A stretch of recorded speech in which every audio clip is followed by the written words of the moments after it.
नमस्कार। आज के वीडियो में हम जैन धर्म की शिक्षाओं और सिद्धांतों के ऊपर है वो चर्चा करेंगे।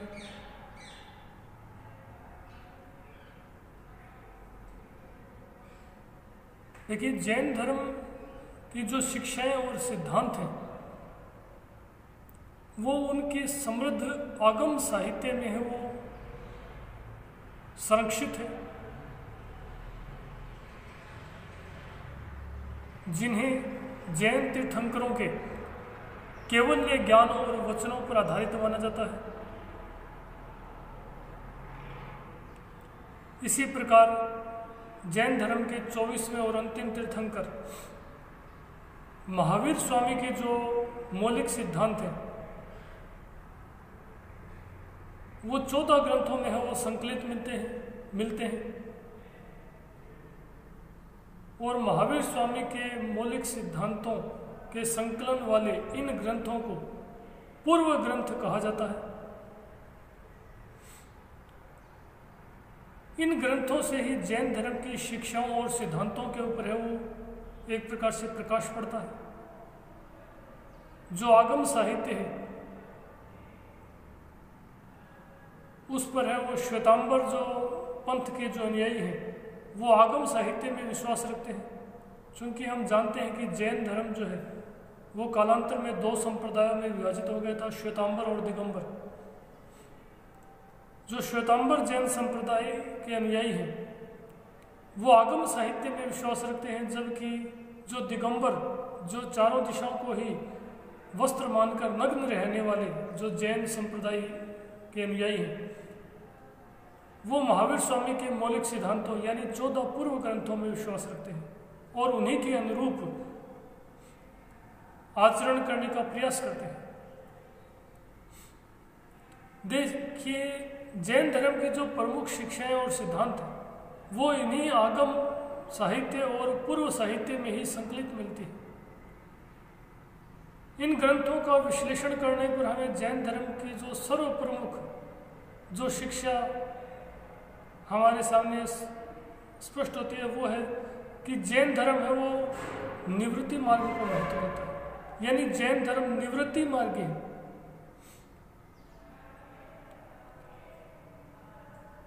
जैन धर्म के अनुसार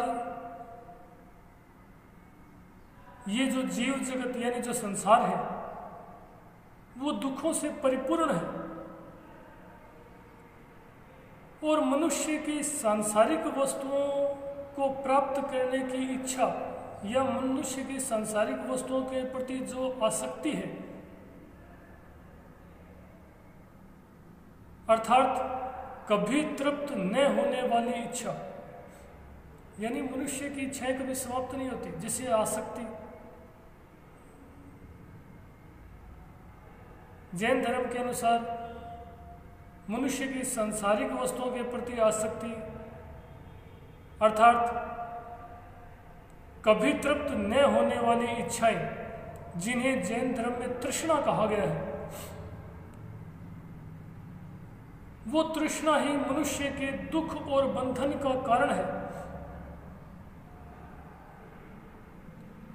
जबकि जैन धर्म कहता है कि मनुष्य का जो चरम लक्ष्य है, अंतिम लक्ष्य, वो मोक्ष, जिसे जैन धर्म में निर्वाण कहा गया है, निर्वाण की प्राप्ति होना चाहिए।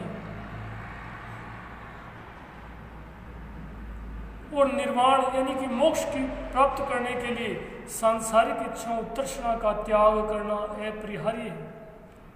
यानी मोक्ष या निर्वाण की प्राप्ति तभी संभव है जब मनुष्य अपने सांसारिक वस्तुओं के प्रति आसक्ति यानी तृष्णा को समाप्त कर डाले। जिस मनुष्य की सांसारिक वस्तुओं के प्रति आसक्ति यानी तृष्णा समाप्त हो जाती है वही मनुष्य है वो जैन धर्म के अनुसार निर्वाण प्राप्त करने का अधिकारी है और वही व्यक्ति निर्वाण प्राप्त कर सकता है। इस प्रकार जैन धर्म जो है वो मूलतः निवृत्ति मार्ग को महत्व देता है। देखिए, जैन धर्म में निर्वाण या मोक्ष प्राप्त करने का जो मार्ग है उस मार्ग या ऐसा कह सकते हैं कि जैन धर्म में मोक्ष या निर्वाण प्राप्त करने की जो प्रक्रिया है, उस प्रक्रिया को बंधन और मोक्ष की प्रक्रिया के माध्यम से समझाया गया है। बंधन यानी कि इन शब्दों का अर्थ समझना भी आवश्यक है। बंधन से तात्पर्य है एक प्रकार से कर्म और पुनर्जन्म, यानी जैन धर्म में वो कर्म पर विश्वास करता है और जैन धर्म के अनुसार मनुष्य जैसे कर्म करता है उन कर्मों के अनुसार ही उसका पुनर्जन्म होता है। परंतु जैन धर्म मनुष्य का चरम लक्ष्य पुनर्जन्म नहीं मानता। उसके अनुसार जन्म और मरण के चक्र से मुक्ति प्राप्त करना यानी निर्वाण है, वो मनुष्य का परम लक्ष्य है। और इस बंधन को तोड़ना यानी कर्म और पुनर्जन्म के बंधन को तोड़ना ही निर्वाण है।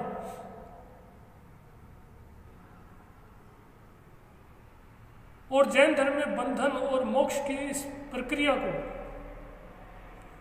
7 तत्वों के माध्यम से है वो अभिव्यक्त किया गया है। यानी किस प्रकार से व्यक्ति कर्म और पुनर्जन्म के बंधन को तोड़कर मोक्ष यानी निर्वाण की प्राप्ति कर सकता है, इस प्रक्रिया को जैन धर्म में 7 तत्वों के माध्यम से है वो अभिव्यक्त किया गया है। ये 7 तत्व हैं जीव, अजीव, आश्रव, बंध, संवर, निर्जरा और निर्वाण। हम प्रत्येक तत्व की है वो विस्तृत व्याख्या करते हुए चलेंगे। सबसे पहले हम जीव के ऊपर चर्चा करेंगे। देखिए जीव क्या है। जैन धर्म के अनुसार इस जीव जगत यानी इस सृष्टि का जो निर्माण है वो सृष्टा ने नहीं किया है, यानी वो ईश्वर के अस्तित्व में विश्वास नहीं रखता। जैन धर्म के अनुसार सृष्टि का निर्माण 2 नित्य यानी कभी नष्ट न होने वाले और स्वतंत्र द्रव्यों यानी तत्वों से हुआ है। और ये 2 तत्व हैं जीव और अजीव। यानी जैन धर्म के अनुसार इस सृष्टि का जो निर्माण है वो 2 कभी नष्ट न होने वाले स्वतंत्र द्रव्यों से मिलकर हुआ है। और ये द्रव्य हैं जीव और अजीव। संपूर्ण जीव जगत यह कह सकते हैं कि जो संसार है वो इन्हीं 2 तत्वों जीव और अजीव पर टिकी हुई है। यानी संपूर्ण सृष्टि यानी जीव जगत का जो अस्तित्व है वो इन जीव और अजीव के ऊपर ही टिका हुआ है। इन दोनों के संयोग से ही सृष्टि का क्रम चलता रहता है। जीव क्या है? देखिए जैन धर्म में जीव की अवधारणा वही है जो हिंदू धर्म में उपनिषदों के अंतर्गत आत्मा की, यानी हिंदू धर्म में हम उपनिषदों में आत्मा को जिन शब्दों में परिभाषित किया गया है, जो अवधारणा दी गई है, वही अवधारणा जैन धर्म में जीव की है।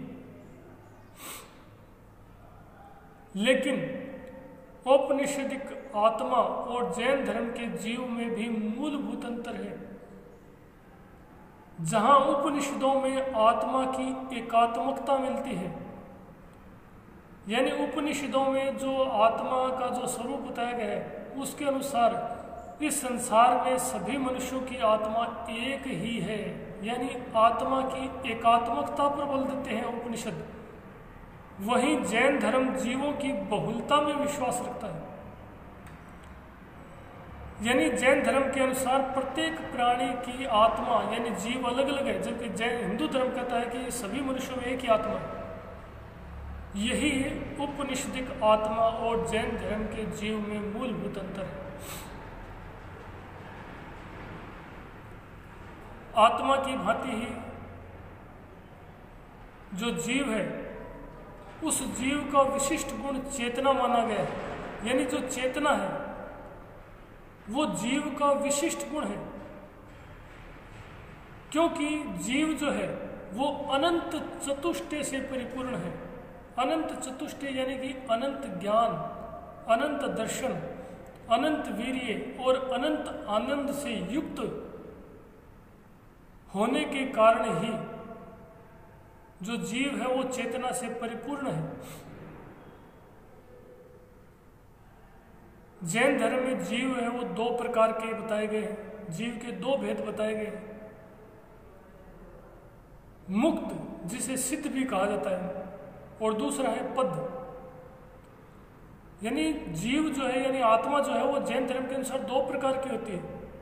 पहली है पद, पहली है मुक्त या सिद्ध। यानी कि वे आत्माएं जो जन्म और मरण के चक्र से मुक्त हो चुकी हैं उन्हें मुक्त या सिद्ध कहा गया है। दूसरी है पद, यानी वे जीव या आत्माएं जो अभी भी जन्म और मरण के चक्र में फंसी हुई है, जो बंधन से मुक्त नहीं हुई है, यानी जो बंधन अवस्था में। जैन धर्म में बंधन और मोक्ष की प्रक्रिया का जो दूसरा तत्व है वो है अजीव। देखिए, जैन धर्म में जो चेतना रहित जड़ पदार्थ है या जो भौतिक पदार्थ है उसे ही अजीव कहा गया है।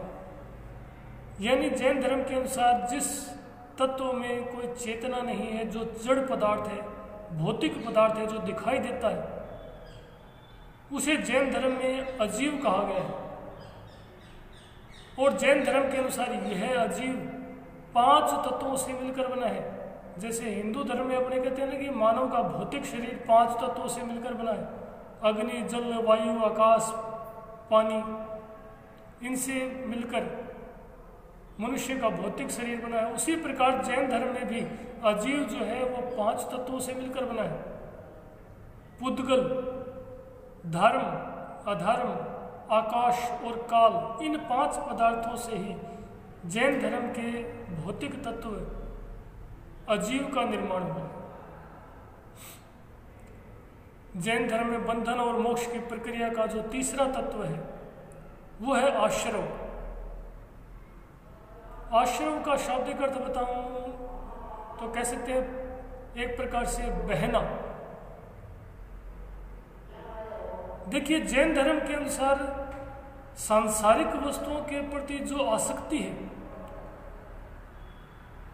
वो मनुष्य को कर्म करने के लिए प्रेरित करती है। यानी मनुष्य की किसी वस्तु के प्रति कोई इच्छा उत्पन्न होती है और मनुष्य अपने उस इच्छा को पूरा करने के लिए जैसे ही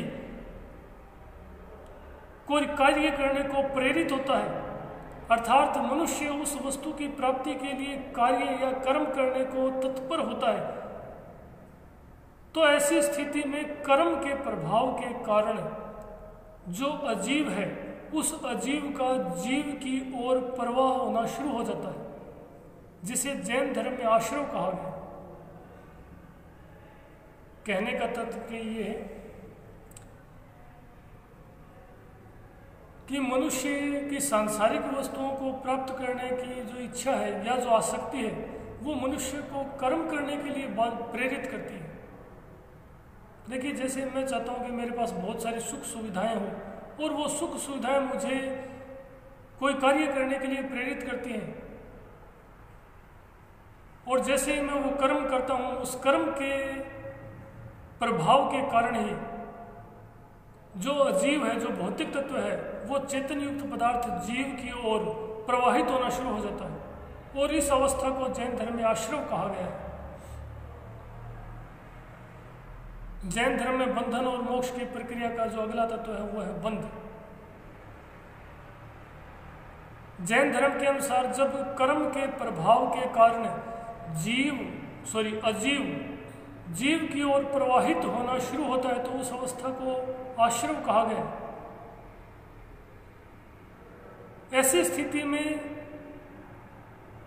जो जीव तत्व है यानी जो चेतन तत्व है वो चेतन तत्व भी अपना मूल स्वरूप भूल कर कर्म के प्रभाव के कारण अजीव से जुड़ जाता है, तो उस अवस्था को जैन धर्म में बंधन कहा गया है या बंध कहा गया है। देखिए, कर्म के प्रभाव के कारण अजीव जो है वो जीव की ओर प्रवाहित होना शुरू होता है, और उस स्थिति को जैन धर्म में आश्रव कहा गया है।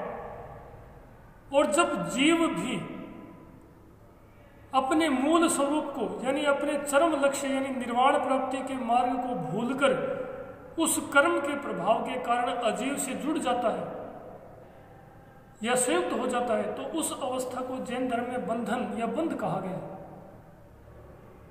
और जब जीव अजीव से जुड़ जाता है, संयुक्त हो जाता है, तो उस अवस्था में ही एक प्रकार से पुनर्जन्म होता है।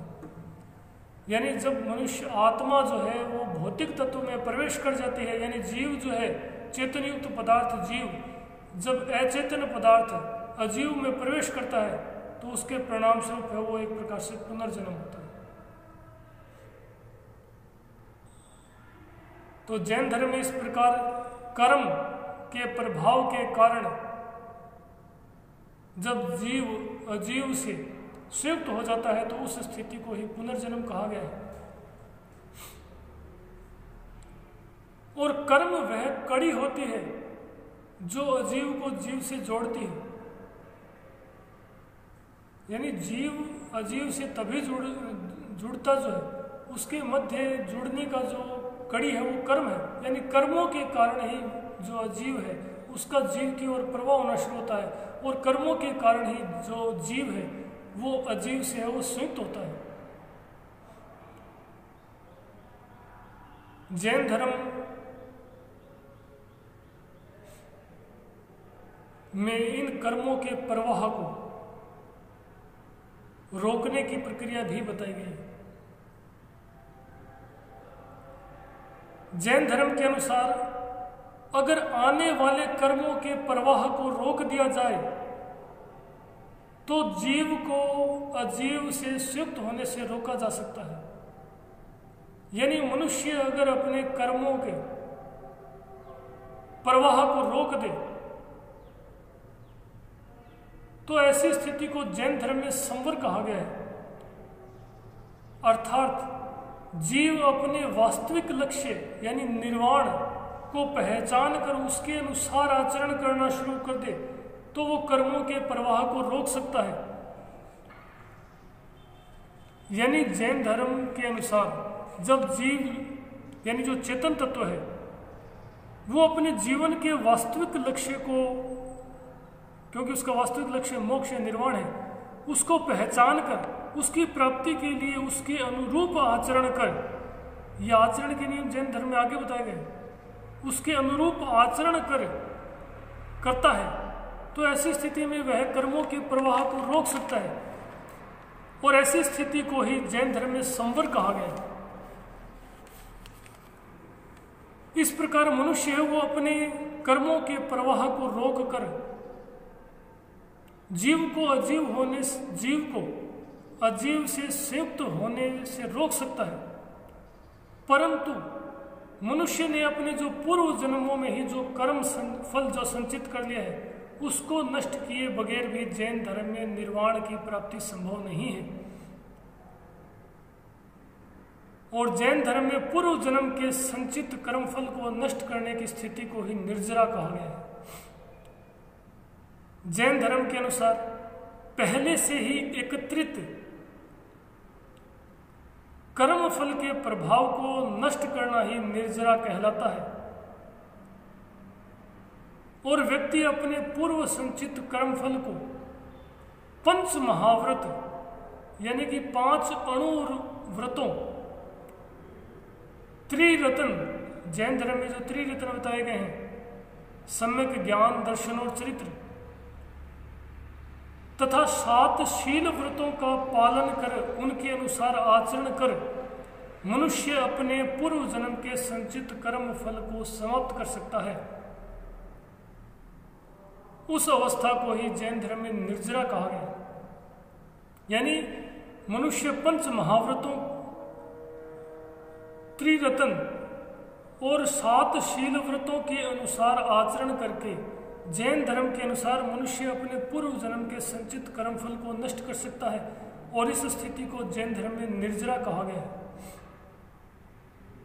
और बंधन और कर्म, बंधन और मोक्ष की जो प्रक्रिया है उसका अंतिम जो तत्व है वो है निर्वाण। देखिए, कर्म फल का क्षय यानी कर्म फल के नष्ट होने के बाद जीव जो है वो अजीव से विमुक्त होकर अपनी वास्तविक स्थिति में आ जाता है। उस स्थिति को ही मोक्ष या निर्वाण कहा गया है। देखिए, जैसे ही कर्म फल जीव अजीव से जुड़ता कब है? कर्म फल के प्रभाव के कारण। और जब कर्म फल का प्रभाव ही नष्ट हो जाता है तो ऐसी स्थिति में जीव जो है वो अजीव से विमुक्त यानी मुक्त हो जाता है। और जब जीव अजीव से विमुक्त होकर अपनी मूल स्थिति में, वास्तविक स्थिति में आ जाता है, उस स्थिति को ही जैन धर्म में मोक्ष या निर्वाण कहा गया है। अर्थात सांसारिक आसक्ति व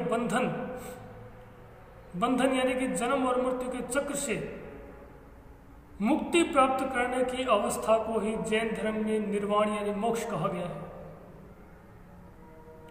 निर्वाण जो है वो जैन धर्म का चरम लक्ष्य रखा माना गया है। यानी जैन धर्म के अनुसार मनुष्य का जो चरम लक्ष्य है वो निर्वाण है।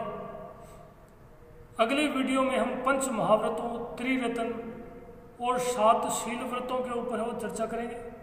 तत्पश्चात जैन धर्म के जो अन्य शिक्षाएं और सिद्धांत हैं उनके ऊपर चर्चा करेंगे। धन्यवाद।